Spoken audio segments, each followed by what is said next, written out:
তাওহীদি media, বিশুদ্ধ ইসলামের পথে।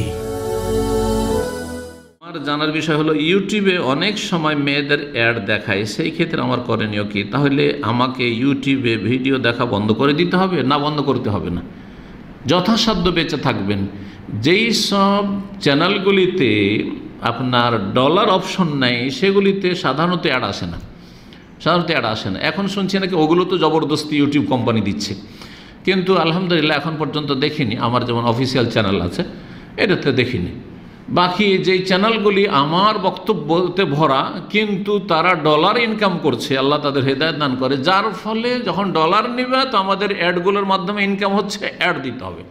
যেমনই চালু করবেন আপনি তেমনই সৌদি আরবে তো একটু ভালো ছবি আসে, তারপরও কিছু খারাপ আসছে, আর অন্য দেশে তো একেবারে উলঙ্গ ছবি চলে আসছে। আউযুবিল্লাহ, আমাকে বেশ কিছু স্ক্রিনশট আমাদের ভাইরা পাঠিয়েছে, আল্লাহ হেদায়েত দান করে এইসব লোকদেরকে। তো এগুলোতে গুনাহগার, সেই ডলার খানেওয়ালাও গুনাহগার। আর আপনার কাজ কি? আপনি যথাসাধ্য বাঁচবেন, সেটাকে তাড়াতাড়ি করে দূর করার চেষ্টা করবেন। কিন্তু আপনি সেই খারাপের জন্য, সেই খারাপ অ্যাডের জন্য, খারাপ ছবির জন্য আপনি ইসলামী আলোচনাই শুনবেন না, আপনি কেন কল্যাণ থেকে বঞ্চিত থাকবেন?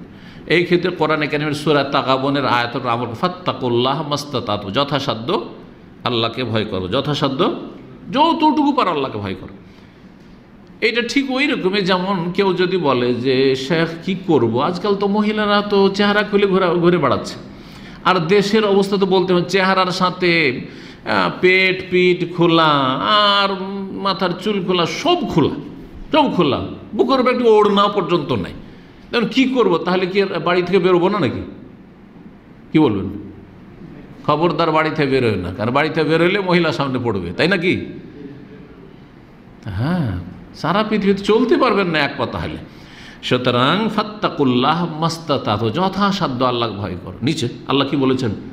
যখন দেখছো মহিলা আসছে, মহিলার ছবি আসছে, কুল্লিল মুমিনিনা ইয়াগুদ্দু মিন আবসারিহিম, তোমরা নিজের দৃষ্টিকে নামিয়ে রাখো। দেখেন না, তারপরে যখন বক্তব্য শুনলেই তো হয়, বক্তব্য চালু হয়ে গেল তখন আপনি দেখেন সেই দিকে। জি, আল্লাহ যেন তৌফিক দান করেন।